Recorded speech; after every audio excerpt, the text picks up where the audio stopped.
Welcome to the Tom Style Show. Thank you so much for joining us. We really appreciate the support. Today, we're talking to Jeremy Lamb, the founder and CEO of Venu, Venu3D.com. He is helping companies host conferences in the metaverse. So he is doing the job of Mark Zuckerberg in bringing the conference experience to the human world. But he's a super, super talented guy. I'm just honored to have him. Thank you, Jeremy. Thank you, Tom. For coming on the show. People want to know what is Venu from you. They're not excited to know it from me. You got to tell them what it is. No, I'm pretty excited to hear from you as well, just to see it from the eyes of the customer. At Venu, we help companies solve business problems, make you sales, advertise your community, engage your existing community, acquire investors if you're a startup, help you solve business problems using the metaverse as a tool. So hosting events is a great way to help you get customers, help you advertise, help you get exposure, bring a community together, and sell your product. So yeah, in a nutshell, we use the metaverse to solve business problems. I see. So let's go back a little bit. What is the metaverse? Everybody has a very different definition. Yes. There are multiple definitions. Yes. The way I see it, and the way that we talk about the metaverse at Venu, the metaverse is a place where anybody in the world can come in, and you can get a group of people from all around the world together, and they can do amazing things.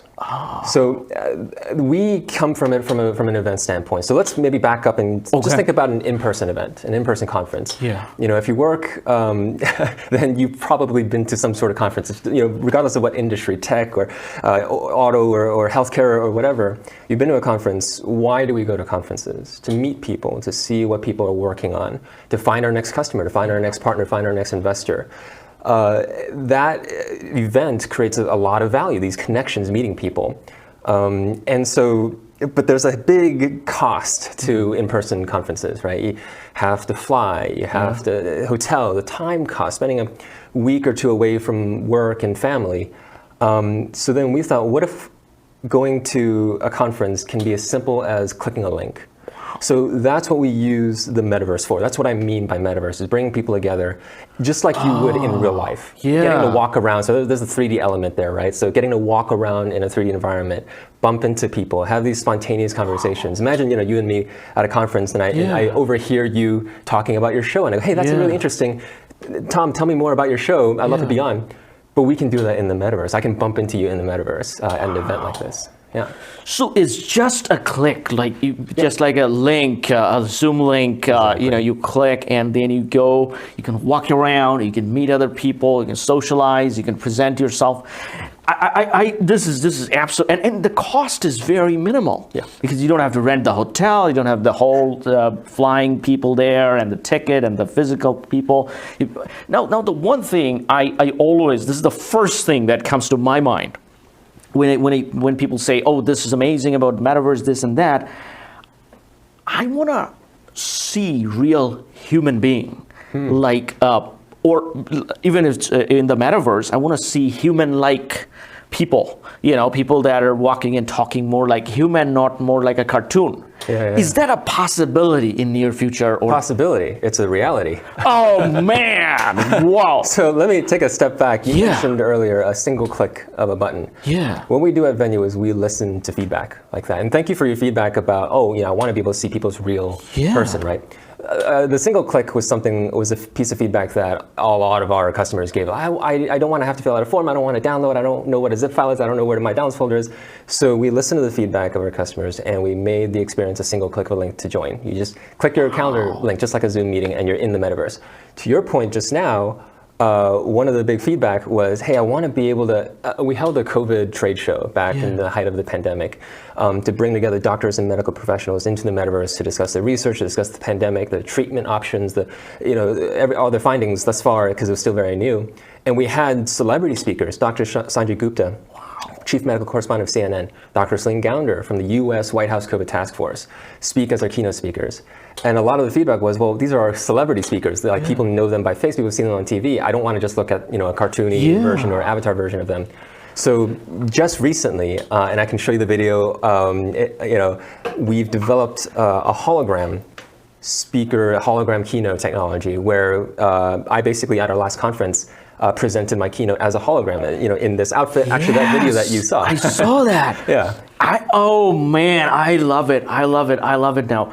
Because when I saw you as a hologram, like the Tupac hologram, right? Yep, and then there was the show Silicon Valley. They had that guy, right? Yeah. So I was like, maybe he's the founder. So he created a hologram of himself, and everybody else is like a cartoon in his world. Is that just for you, or other people can be a hologram too? Yeah, anybody else can as well. Just for that event, we were testing it. I was really the first time. I'm the guinea pig, giving a speech as a hologram. But people were like, "Wow, this is really cool. I want more of this, or I want this." So we're bringing that into panel, interview discussions. Okay. And in fact, since you're recording this, I can bring this into the metaverse with us as holograms in front of a desk. So have a live audience in the metaverse watching this. Yeah. We can premiere it. This is what I'm saying. I want to do my show on the metaverse through you. Yeah. Whenever the technology is, the hologram and all that is available. Hey, we do it next month. Absolutely. whenever I'm here, whenever you want to do it, absolutely. Because when we started the show, I don't have journalistic experience or this kind of experience at all. So I was asking people, what should be the idea, things like that. I was like, let's talk to the entrepreneurs, learn more from them. One of the things I asked people, hey, what if we do the show on the metaverse? What does that even mean, right? So for people my generation, I'm like, how do you even think about that? Like, how do you people? What's the value of the metaverse? Right? Why do we need it? Yeah. So now let's say, hypothetically speaking, I'm doing this show. I put the clips on YouTube, things like that. People can see it, right? Now I say, hey, you know what? My studio is not too big. I can't have live audience. But a lot of people say, hey, Tom, I wanted to see you when you were talking live so that we can interact, we can clap, we can, we can ask questions with the audience, right? Yeah. And I was thinking, man, in order to do that in Silicon Valley, I need to take a big location and a lot of stuff, security, right? So all kinds of things because and then also in front of a live audience, you need the crowd control, the whole setup, camera crew, right? The whole camera crew, So I was thinking, how about Jeremy? He has the conference experience in the metaverse. Can we do the show on the metaverse? Yes. Now, so in this hypothetical scenario, kind of walk me through, like, if I want to do it, what would be the process? We're doing it right now. So what I would need is just this video. And then we'll apply our proprietary AI technology to turn this into a hologram. And I just have to schedule with you, hey, when do you want to come in for a Q&A? We'll have a live audience. Hey, let's coordinate bringing your community in. That's all the work. Yeah, we're recording it right now. This is the hologram. We send them the link, they click on it, and boom, when they come on there, we can see them. Yeah, and I want to touch on something you were talking about before. We were talking about the value of the metaverse, right? Like, why do we need it? You mentioned the live audience, and not only is having a live audience while we're presenting and talking useful because we get feedback from the audience. Yeah. And in the metaverse, feedback works a little differently. In person, it's laughter or like clapping or like a noise, right? Yeah. In the metaverse, we have that, but we also have emojis and we also have a chat that you could observe. So there's a lot more ways to get instantaneous real-time feedback. So I'm sure as you're talking, you hone in on what people are interested in, right? You dig deeper, or you move on, or you crack a joke at a certain point. It's a back and forth play. The other thing is, and after, like, I'd love to be able to just walk off the stage and talk to people, right? Yeah. We're grouping together a group of people who are interested in this topic. They're probably interested in talking to us, and we're probably interested in talking to them about partnerships, about being customers and whatnot. And then the other thing is, as we've grown and we've been working on this in this space for 7 years, we're starting to see, at first, metaverse was just a cool thing. Oh, it's a cool tech. And then it was like, no, this solves a real problem. It brings people together, right? Single click of a link, international audiences. And then it was like, no, it's not even just about the event. When you think about an event, there's the pre-event, the advertising, the sales, the registration, the hype, and then there's the content and experience during the event, people talking to each other, connections, and then there's the post-event, and that's when you generate all the marketing content and the videos, right? What you're doing with this on YouTube and on the social media platforms. So that's sort of where the idea of the hologram came in, is like, how do we generate interesting marketing content where even if you don't go into venue, you don't go into the date and time of the event, that this is really appealing. This is really cool. Like you and I could be doing this at home as a hologram. We don't have to be in person. Oh, yeah. And it'll look and feel really cool because we're holograms in the metaverse. Yeah. Compared to say like a 2D video conferencing, you know, two screens on a webcam. Like the Zoom thing, I hate it. You know, oh my God. I told our guest, if you guys want to fly down here, I'll pay for your flight. But it is zooming and stuff. I hate it. That's why I created that side of the wall with less Zoom feeling and more like a TV, so that at least it looks like the guy is physically there. Yeah, I saw it. You know, nice, I was. Because the Zoom to people, I'm like, I've seen it enough, enough of that already. I can just have a phone call, you know, I don't, why do I need your expression? And, you know, but this is. Actually, I had a follow-up question for you. Since you work in this space, I'm curious from your perspective as an interviewer, and also your perspective understanding your audience as the viewer, how does that affect the product that you make, this interview, right? Like, yeah. So, you know, I want to have live conversation with a person, or you know, something not just Zoom, you know, so that I get to know the person, I can feel how the person is nodding and things like that. Feeling the presence, the body language. The body language, the whole thing, presence, right? And that way people can see it. When they watch it, they kind of see, okay, what kind of relations the interviewer has with the guest. You know, is the guest comfortable? Was it a very investigative interview? Or was it hostile? Or was it, or the person was very open, he shared a lot of things. You know, people like the camaraderie, right? The sharing things that... We're humans. Right? There's a lot of these, connecting with them, right? So, you know, that's the thing I was, that was my only concern with the metaverse feeling that Zuckerberg and everybody's pitching is if it's just cartoonish, I can hear the, you know, the intonation, the voice, and all that's perfected, no problem. But the facial muscles, how the reaction, things like that, I would like to see it more human-like. I think the solution to that you just mentioned.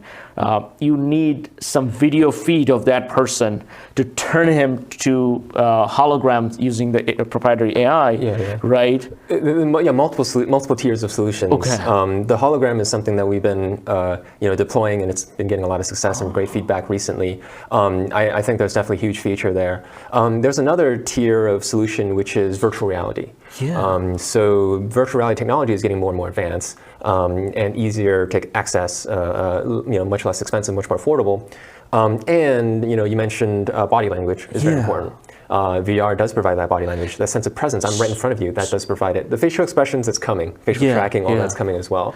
But to your point, it sounds like you want something more than that. You want more than cartoony avatar. You want that realistic. So I think that hologram solution is more what you're looking for.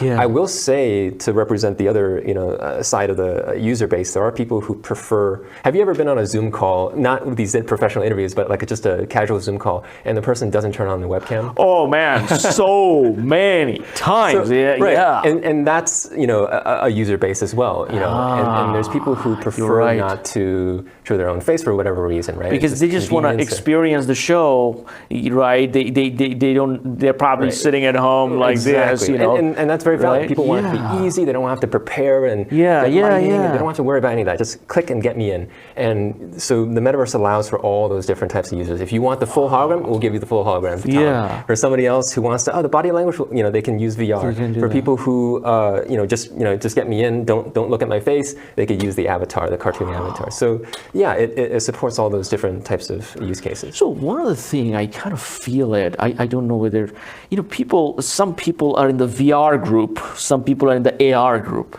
right? The Snap CEO is always AR, and he's, talking shit about all the, VR stuff, right? Sure. No, I think the future is together. Yes. Do you think that is? Oh, 100%. I mean, what technology have you seen that only acts by itself? Right. Yeah. There's the internet plus the smartphone plus the computer plus applications and software plus hardware. Like no tech that I see exists isolated by itself. Yeah. Even with the metaverse works with VR. The metaverse works with AI. The metaverse works with traditional internet communications, 2D video conferencing technology even. Websites and so. you can't just have one. It wouldn't be very valuable because the world works with all the technology, and people are used to using websites, using LinkedIn, using email. You have to bring what people use into the metaverse because you don't want to reinvent the wheel. You know, people already have a work process or a way of living life that works for them. Just bring that into the metaverse. That's how I think about it. So speaking of devices, so when we do our hologram style interview, should I be wearing the Meta Quest Pro, the gigantic goggle, for the hologram, no. Okay. And in fact, this is, you're already doing the hologram right now. Oh, so I don't have to wear the goggle and see you there. So now, for these conferences, let's say I'm an attendee, I got a link from you, I click on that, and then I see on my screen, computer screen or phone screen, what's happening, I go around. But then I want to be immersive experience. I put on the Zuckerberg goggles, right? That thing, and the Quest 2, and you know, then what's the experience? Is it more immersive? Then I can like tap into somebody, like, hey man, what's up? What's going on? Hey, I'm Tom. 100%. Like that. That's how I prefer to experience the metaverse, honestly. And the Quest 2 is great. It's light. It's easy to use. I mean, I just click in a venue and I'm in. It's a click of a link still. So that's how I prefer it. It's way better in VR, especially if I'm here to, you know, interact with people. Maybe if I'm just here to watch and observe and, you know, you'd be multitasking, doing email on the side, I'll attend on my MacBook or I'll attend on my Windows laptop. But if I'm actually here to engage, like I would be at a real conference, I want to be in VR. I want to feel like I'm here. I want to feel the presence of people, and I want people to feel the presence of me. Because, like as you said, you know, when you're talking to people, you get the body language. It goes both ways, right? Receiving the body language, but also portraying the body language. You know, how it establishes your credibility, your confidence in what you're saying. If I'm trying to sell somebody something, if I'm trying to pitch to somebody, that's important. If I don't have that, I lose that piece of that communication of my sales pitch, and my pitch becomes less effective. Yeah, because now talking to you, I feel that you are a human. You know, Thank you. I try to be. When I was seeing you on the metaverse and all that, you know, sometimes I felt like, is he actually another robot version of Zuckerberg? What's happening? is he a human? You know, that was, but man, wow, okay. Live interaction. Live interaction. You cleared that up. Man, you're very good. Now, so the device and all that. Now let's get back to your background. You went to Georgia Tech, you did computer science, you went to work for Microsoft, you left the cushy life of all the fancy money, and then you started this entrepreneurship. You know, tell us more. What happened? How did you start? What's the thing? My story is kind of weird. So when I was 14 years old, I watched this anime cartoon called Yu-Gi-Oh! It's this card game. Anyways, the only thing you have to know about it is they have holograms and they have virtual reality. And I watched that and I was like, that's what I want to do. And since middle school, I've been talking my friends' ears off about we need to do that when we grow up. We're going to start a startup, we're going to start a company, we're going to do holograms, we're going to do virtual reality. In fact, I'm just going to give you a teaser. Two of the founders I live with right now, they're from middle school. So wow. In the end. But yeah, that's what set me on the course for Georgia Tech. That would set me on the course for being a program manager on Xbox One. And then on HoloLens, very lucky enough, I had very great managers. Shout out to Fred and Paul at Microsoft. And that's what, as I was working on HoloLens, that's sort of, it clicked one day. It was the Saturday before, it was the Saturday after they announced the HoloLens. And when we're working as engineers, I'm sure you understand, like when you're working on a secret project, you don't know if it's going to get canceled. It could get canceled any time. So it's not real until they announce it publicly. And they announced it publicly that Tuesday. And that Saturday, something just clicked. And I was like, oh, I think I'm ready to leave now. Wow. Because the tech, I could feel the tech being ready. The tracking technology, the VR technology back then, the Oculus had come out, the Vive had come out. And now with HoloLens, I felt, you know, this tech was ready to be used. So we started off, so then I called my friends from middle school, high school, college, Microsoft, and we just got together on Google Meets. And we just started talking about, you know, we wanted to make VR games. We started making VR games. I left Microsoft, did a cross-country road trip. There's a quick side story. In college, I worked on this, I was really into robotics as well. And I worked on, and I felt, God, it took me until college to start to learn robotics. And I had to learn it on my own. There was no class that I took for it. that's so dumb. Even a 5-year-old could learn it, I said to myself. So I started making these robotic teddy bears with Arduino microcontrollers, programming, wiring, teddy bears, servos, that just hugging teddy bears. Yeah. And started teaching elementary school students college level robotics with robotic teddy bears. And that became a pretty good business because parents were willing to pay a lot. The kids actually learned. I had the kids teach how they built the robot afterwards, hardware, software. Anyways, I took that around. That was basically the money I made from that helped me pay for rent while I hopped on these Google Meet calls with my team to make VR games. And everybody was still working remotely. Everybody was still doing this part-time. They were still doing their full-time jobs at wherever they were working. And then I was like, we actually don't know what we're doing. But I know there's other people in the world who do know what they're doing, making VR games, opening VR arcades and theme parks, and making VR hardware. What if we can bring all those people here into Mountain View, California, into Silicon Valley, and I can learn from them, I can ask them questions, I can hear them speak, I can partner with them, I can form business partnerships with them. And that's what we did. I just started sending out cold emails, cold phone calls. I got a few nasty rejections, but I got a lot of actual people registering and booking flights and booking hotels and coming. I was like, wow. And then my team looked at that and was like, oh, we should come too. There's something happening. We all came for the conference. It was called VR Arcade Conference, 2016, held at the Computer History Museum. And that's sort of when our team saw, oh, this is real. Like all the people around the world from UK, from Australia, from Asia, from all across America and Canada flew in and demoed their crazy VR experiences in tech. And that's when our team started to quit their jobs and we got a house. And since then, we've been hosting conferences every year. We've since pivoted from making VR games to opening our own VR arcade, to people hiring us to make VR games for them, to people hiring us to make healthcare and meditation and safety training and other enterprise service applications for them. And in 2019, our business was pretty stable, our service model was pretty stable. I was looking for ways to get more clients, and I was like, where do we get the most clients? Oh, we meet the most clients who hire us to make games and apps for them at the conferences that we host. But I can't host more than one conference a year. 6 to 12 months of lead time to get people to book flights, especially your celebrity keynote speakers and hotels and costs. But what if it was as simple as a click of a link? Yeah. And we started looking for other platforms. We started trying to use other platforms to host meetups, smaller events, to see the experience. Nothing worked. It was a terrible experience on every other platform. And I don't blame them because every other platform was made for you to make friends, to hang out. It wasn't made for business networking, business conference. I'm here to make sales. Get me in, get me out. Optimize this. Right? I'm not here to make friends. I'm not here to explore. I'm here to do business. So we're like, you know what? We know how to make online multiplayer VR experiences. Let's just make Venu. Spent 2.5 weeks in February of 2020. Held our first 100-person investment conference. The feedback, again, was incredible, overwhelming. Much greater than any of the games that we made. People loved the little 2.5-week prototype of Venu than any other game we made in the past. But hey, there's something here. We should spend a year on this. A year later, we got into the Y Combinator Accelerator program, and that since accelerated us to, hosting conferences with our customers, career fairs, that YPO healthcare COVID trade show I mentioned. We've been hosting conferences for this African women's group, activism group who's being persecuted by their own government, but they're able to host the event and gather their community of artists in the metaverse because it's a safe space, and as well as a bunch of tech events and investment events.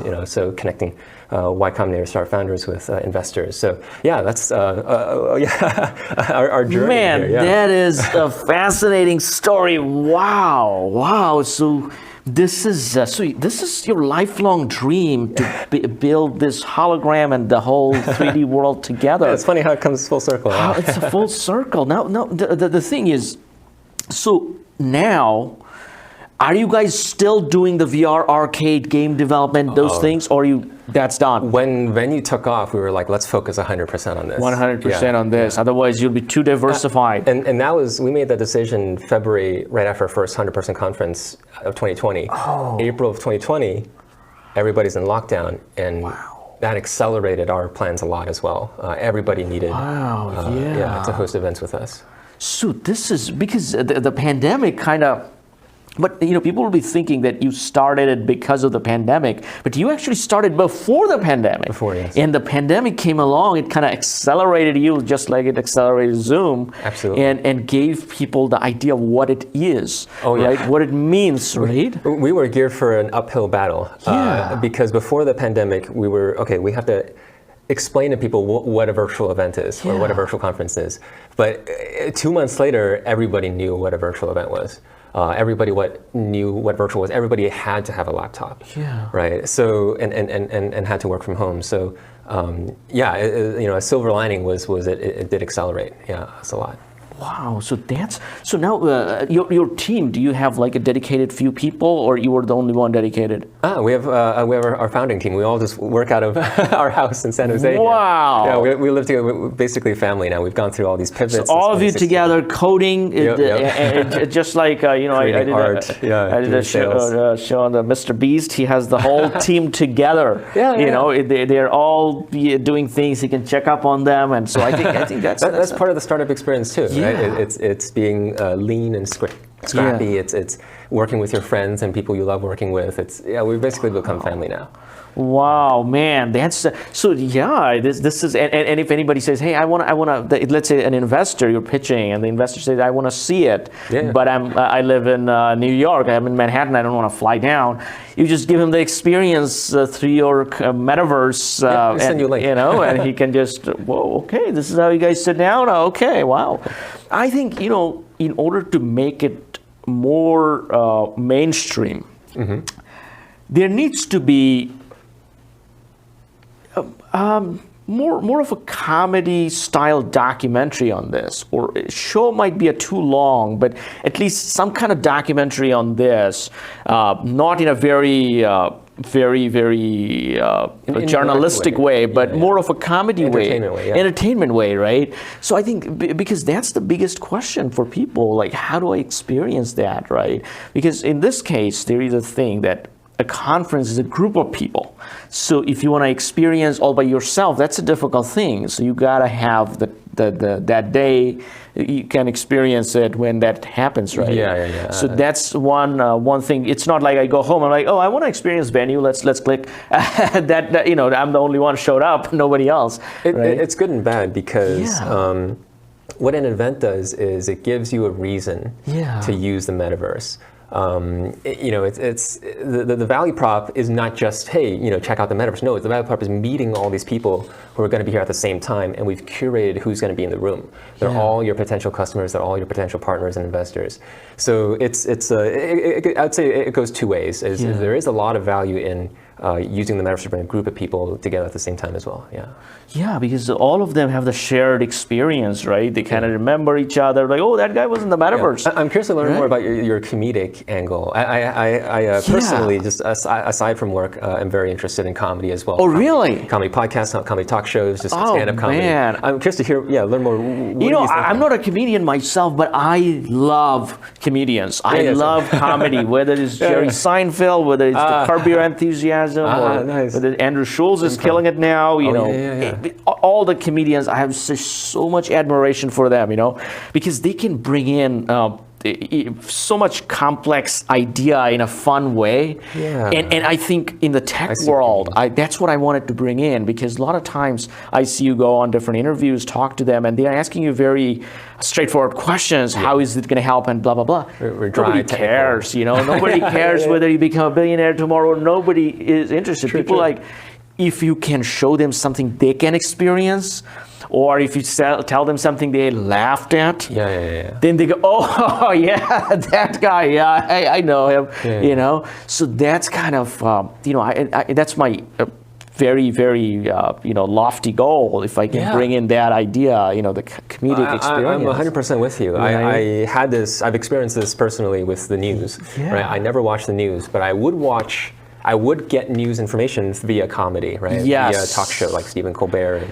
whether it's Colbert, whether it's Gutfeld, whether it's Jimmy Fallon, Jimmy Kimmel. So because nobody. And that's one of the reasons I think CNN hasn't been doing very well, because it's so straightforward news, and then others can say, oh, it's misinformation, this and that, the other guys. So I think the future of news is also bringing comedy.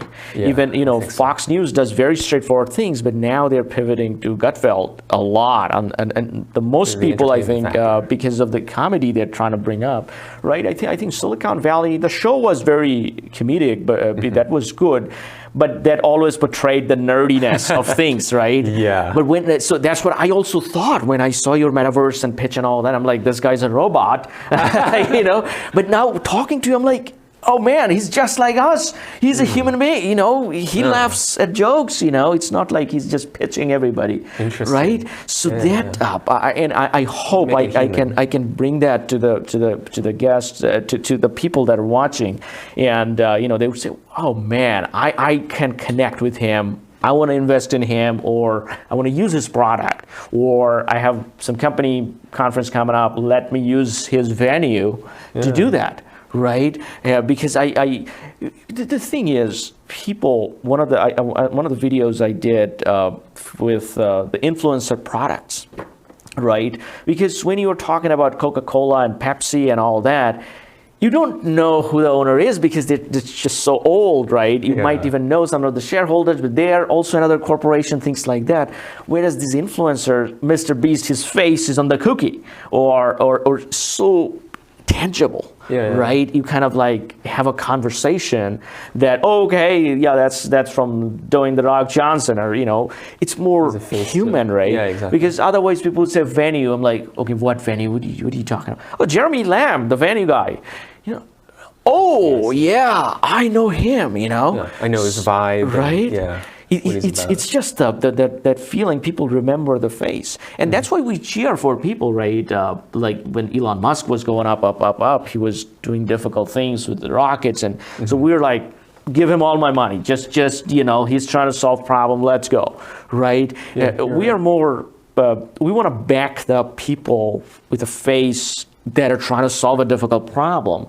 We don't not try to make too business-like things. A lot of people actually, you know, I'm just talking, but you know, with Mark Zuckerberg, a lot of people make fun of him as the robotic person and all of that. But I kind of like that, you know. I kind of like him to be that kind of robotic style, you know. That makes me, I don't know why I like it, but that's a lot of comedic material that gives you, right? But I kind of like that style. And then he went to Joe Rogan the other day, but I think a couple of months ago, and he was talking about jiu-jitsu, he was talking about wrestling and all that. I'm like, I don't care, man. I have zero interest seeing you doing jiu-jitsu. You know, for that, I would go to UFC. I would watch Jake Paul for that. Why would I watch you? But if he comes in and, you know, does some robotic stuff and, you know, talks some stuff and, you know, shows something, puts on sunscreen, stuff like, I'm like, oh, I love it. Okay, where can I buy that stock? Okay, you know. Interesting. That's a thing with, we attach people with certain personality. And that we start to love that, right? When they go and pivot and change and try to be someone else, they're not. Right. Like people appreciate genuine. The authenticity, right? The authenticity is what, and that's what I'm getting from you. That you loved it and you're pursuing the love. It doesn't matter whether it makes money. It doesn't matter how long it takes. You're just pursuing your passion, right? Yep.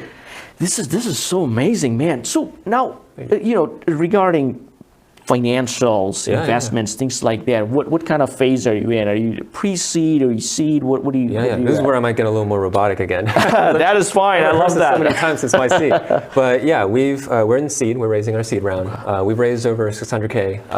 Wow! Congrats! Thank you. Yes, good. 10 million valuation. We've worked with a lot of VCs from Y Combinator, a lot of angel investors that we met through Y Combinator. We're looking into testing the waters for equity crowdfunding round, where you don't even have to be an accredited investor. If you like what we're doing, if you believe in us, if you want to live in the future and also want to influence and shape the future of the metaverse as we're building it, then starting at as low as $100, you can invest. So we're looking at a lot of different opportunities, working with the big check, angel and VCs, but also at its core, Venu is a community building community product, right? We only exist because people gather here, right? And because of a community. So like, why not bring our community into everything that we do, our sales, our marketing, our development, our design, and also the fundraising, the investment, the actual, become stakeholders. So yeah, that's people the short that of are it. coming in on your show, later becoming your investor, they're like, hey, you know what? Let's just chip in a little bit, That feels good, right? And so how do I do that? Let's say I want to say, okay, I'm going to give him $1,000. So is there a website for that, or how do I do that? We have a WeFunder page, so it's just wefunder.com/Venu3D, VENU3D. Wow. So wefunder.com/Venu3D, and anybody, they don't need to be accredited. They could be just anybody. Hey, I want to put in some money there. Yeah, and this concept of equity crowdfunding is fairly new too. It's only, I think it's even like less than 10 years old. These companies, these equity crowdfunding companies went to Congress and tried to get these bills passed to allow, because there's laws, right? You have to be accredited to invest as an angel or VC, but they've created this community equity crowdfunding aspect, and they take care of all the legal for you. I heard you were giving away MetaQuest Pro or something for investors? No, we love giving away Quest 2. One, it's a great product, it's a great way to experience Venue. It's super easy to use. And people love it. So we love giving it away. Wow. So what's the threshold for that? How much do I need to invest to get that? We ask, so a lot of the folks that we're targeting, we want folks who can afford it, right? To invest. So, so we say invest a paycheck, right? About $2,000, then we'll give you a Quest 2. Man, so you invest $2,000, you get a Quest 2, you get a part of Jeremy Lam's company. Yeah. And and then you get to host your own events on the Venue. Exactly. And the business matchmaking with 5,000 plus member community of all these CEOs, right, and tech execs and corporate partners, and everybody who's been to our conferences. They're part of our network, and we'll connect you. We're developing this AI business matchmaking system that basically will match you with your customers and your partners. Yeah. And right now we do it manually. Man, wow! So that you're going into another area where I know Masaoshi's son. His initial idea for WeWork, when he saw Adam Neumann did that, he was thinking it's going to be the business matchmaking platform of the future. And that's why he wrote, I think, $18 billion checks to Adam Neumann, and the valuation and all that, whatever happened to that. But I think you just solved that problem using AI in a virtual world, right, of business matchmaking, because you're the organizer, so you have the data, right, for all these companies, and these are... They give us the data in registration, and in fact, it's to their advantage. In the registration form, you have your name, your email, your website, your company one-liner, what business opportunities you're offering, what business opportunities you're seeking, and then we even have a line for like who specifically, what companies or people do you want to connect with. So they tell us who they want to connect with, whether they're at the conference or not, and we'll invite them or we'll connect them in a meeting together. And we've been doing that manually for both our in-person and our metaverse conferences, and we're like, wait, that takes a lot of work. Can we automate it? Hey, AI, right? We have all this data already of of what emails get responded to. If we connect these two people, they do respond. If they connect these two types of people, they don't respond, right? So Wow. So that's a larger vision. So from the platform to services around it. So you're providing those. Now, let's say. So we talked about a lot of business conferences, a lot of networking events, things like that. Have you ever thought about the concerts, like the entertainment, those things? Is that maybe long down the road, is that something that could come in? Let's say Justin Bieber says, hey, I want to do the show on Venue, and all the fans can interact, and they can cheer, his hologram of Justin Bieber, right? Okay, if Justin Bieber calls us, then we'll do whatever we can to make it happen. Yes. I will put my foot down though, and saying this could change, in the next month. But one of our keys to the success that we've had so far, and one of the things that differentiates us from competitors, is our niche focus. Right? We get asked by investors a lot, not our customers. Our customers understand. Hey, what makes you different from every other, like say 3D metaverse platform, right, or even 2D platform? Well, no other platform was designed from the ground up by and for business conference organizers. I mentioned earlier, we weren't trying to build Venue. We were just trying to host virtual events. We couldn't find any other platform that worked. I'll give you a few examples. A lot of other platforms, you have to sign up, get an account, password, go to your home world, add a friend, join that, and then you're finally in. And you have to learn how to walk, right? if I'm going to a business conference, I don't want to do any of that. I just want to click a link, I want to be in. When I get there, I don't want to see gamer tags, right? If it's a gaming community type of social platform, I want to see the person's name. I want to see their work email so I can send them a follow-up message and send them my pitch deck. I want to see the website and their LinkedIn so I can research them, right? So I can adjust my pitch before talking to them, right? I want all these things that are relevant to my business objectives, right? The sales. And not to mention, right, the hologram keynote, right? And the exhibit booths and expo and all everything. We are the way we are because we are event organizers, and we made this for event organizers. So yeah, that's part of the thing.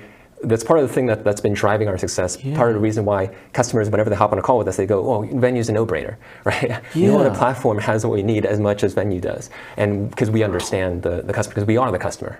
We host our own events.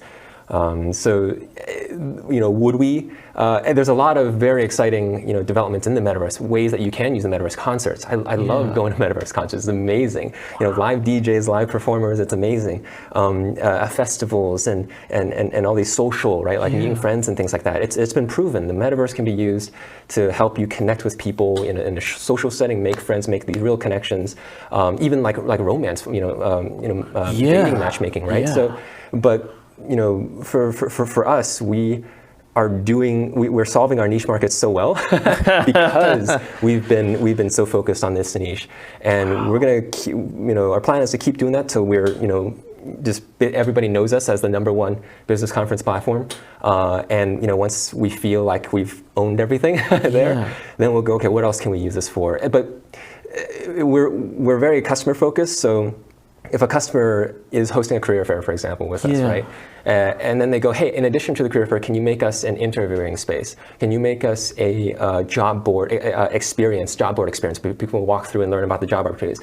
We're going to listen to our customers and sort of expand that way. So if we do a music festival, an art festival, and they go, hey, can we have an art exhibit that's always there? A museum? Can we have a concert stage? We'll start building these, and we have been building these for our customers as well. So we sort of, our strategy is to expand via our customers as a channel.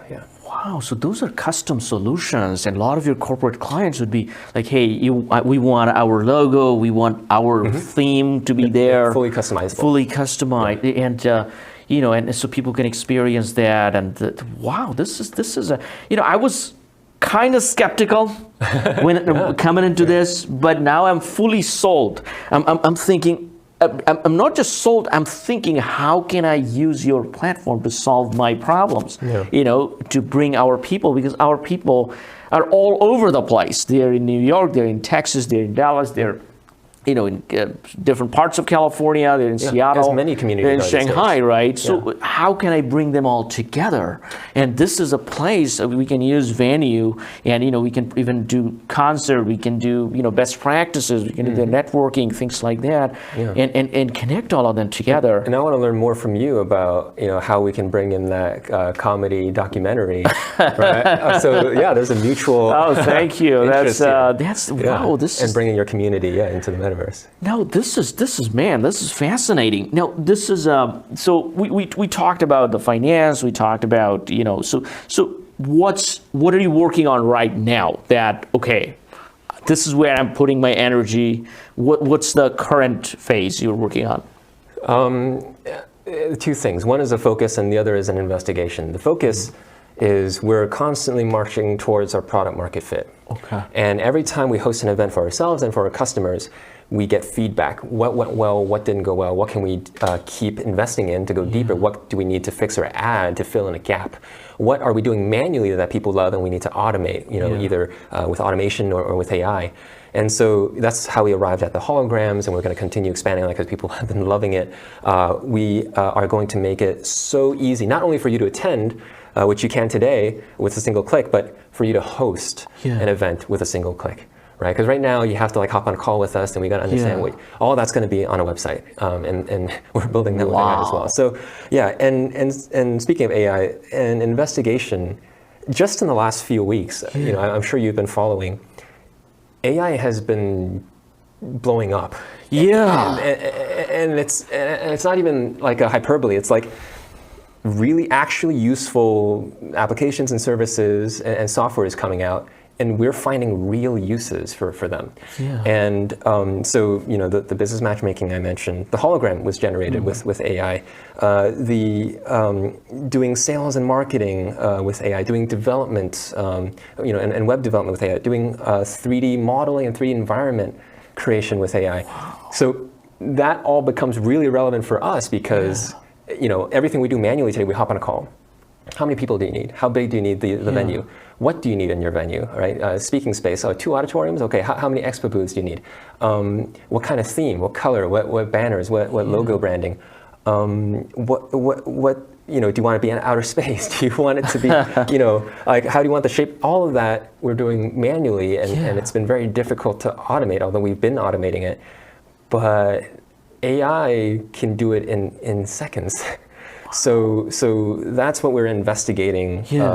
We've already started, interweaving AI into a lot of our sales, marketing, development, design, but really basically leveraging the infinite resource that is AI. Yeah. Wow. So that's fantastic.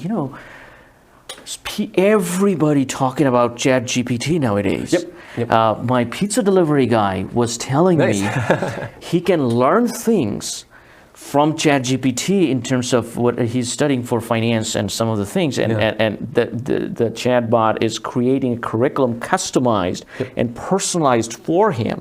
And he was thinking of teaching that to his YouTube community, that, oh hey, learn with me along with ChatGPT. And I was like, it's just everywhere now. Everybody talking about AI. Back in the days, it was more of a Silicon Valley thing, right? And I think that it's become real. Yeah, it's just tangible, right? And now with your Metaverse, the conference experience, and if you put AI on it, it could be infinitely amazing, right? It's just.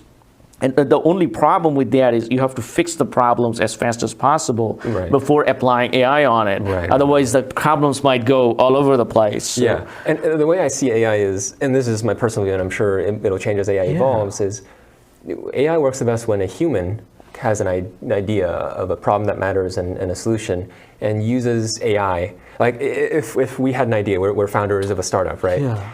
We would need to hire people with the expertise who's been to the school or had work experience, and then we'd have to, actually spend time doing the work, prototyping, developing, designing.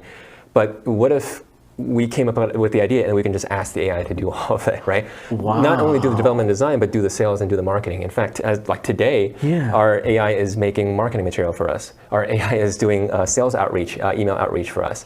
AI is developing web applications and scripts and designing 3D models. So it's very exciting. Wow, because the AI arts, right? I've seen so many of these pictures. And just like a few specifics, right? So you mentioned ChatGPT. So specifically with ChatGPT, what we're doing is when you host an event, we need to staff it with tech support, troubleshooting. That we're working to make ChatGPT be our tech support staff. That's like a lot of labor costs, and you don't even have to talk to Venu, right? It's all automated now. Anybody can get tech support. Basically asking, hey, is your microphone on? Are you muted, right? What's your output? Check these settings, right? We always have to have an AV operator, right? Like kind of like what you have a camera crew yourself. But what do we ask them? We ask them, hey, can you switch the screen to this screen, right? Can you do this and that? Can you put this up on the screen? Okay, now it's time for this panel, show this, right? Well, that can be ChatGPT. A lot of the, you mentioned one problem is, one double-edged sword is you have to have everybody grouped together. If I want to experience Venu, I can't do it right now. Well, what if you can? Right? What if we can have exhibitors, ChatGPT AI exhibitors at each booth? So you go in there, you're the only human in the metaverse, but you're walking through all the booth exhibits and you're talking to the sales representative, the AI sales representative at each of these companies, and you can have this conversation. You can learn, you can ask specific questions if you want, right? And learn more about each company. And that's a solo experience with AI. So there's a ton. I could go on and on about all the ways we're using ChatGPT right now. But that part especially, where you can have all the booths, so it doesn't have to be one specific event. It can be year-round. All the places set up. Whenever I have time, I walk around. Like, hey, how do I use this? Okay, what's next? What's new? Right? What's the new thing you guys are doing? And it explains all that. And then I get ideas, or I do networking, things like that. Wow. Storytelling, right? Doing your sales pitch, marketing. Right. Man, so this is fascinating stuff. That you're the cutting edge of two of the most important things, AI and in the metaverse. And everybody asks, okay, how are you going to use the AI? And the other thing is, what's the metaverse going to do for me, right? And you're solving both those problems for businesses. Yeah, right? We can't not do that. It's just it works too well. Yeah, we have to learn how to use it. Yeah, and we have to start using it. Yeah. So another thing I fear is, in real life, I see you as a person, right? I talk to you, build a trust. Now, in the metaverse, let's say somebody impersonating you or another guy, Jeremy Lamb, or, trying to scam me or some kind of thing going on. Okay. Or somebody says, oh, hey, I know Jeremy Lamb, I'm his best friend, and hey, I'll take care of you, invest in this or that. So, because you were the conference organizer, so you were kind of, helping to mitigate these kind of risk. Anything you thought of in that direction, how to help that? Yeah, absolutely. And security is very, very important for Metaverse. I will say the scenarios that you describe aren't that different from an in-person or somebody trying to scam you over the phone or somebody trying to scam you over email, right? Yeah. It's a problem as old as time. Right? Somebody can. I could have walked in here and told you I was Jeremy Lamb, or Jeremy Lamb's best friend, right? Yes. Maybe not the face, right? But it is true that as we make things easier for our users and attendees and the businesses, right? It makes it easier for everyone, right? So now it's a lot easier to impersonate or whatever, but they still have to put in the same amount of work.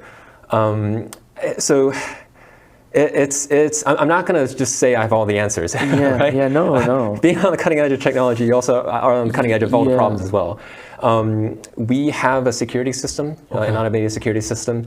We have moderation tools to mute or block or kick people, as many of the platforms do. So we have a security system to make sure if you're at a private event, you registered, right, and you're on the attendees list, so you paid for the event, so you can come in.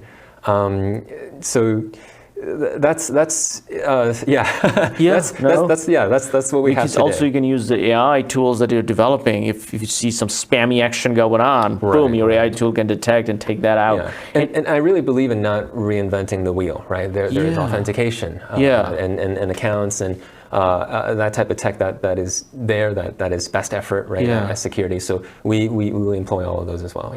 Yeah, I know that makes sense. One other thing is, what if somebody goes in and gets violent, and then who can kick them out? The host, or the host has to inform you? The guy goes violent, he's bumping into people, and he's not respectful, he's drunk, whatever it is, we got to get him out. So the nice thing about this over in real life is this: if someone's bothering you, you can immediately block them. They disappear. You don't hear them, you don't see them. So that's the immediate action. Two is the security gets notified, the staff, and they can judge the situation, just decide to kick them out of everybody's metaverse completely. So it's so in real life you would have to walk away, or if they follow you. There's actually the safety element. One of the big selling points of metaverse is what if you can have the benefits of the entire world at the comfort, convenience, and safety of your own living room, and that's very true as well. Yeah, because and now I'm explaining, describing these situations, but think of it this way: it's so much safer.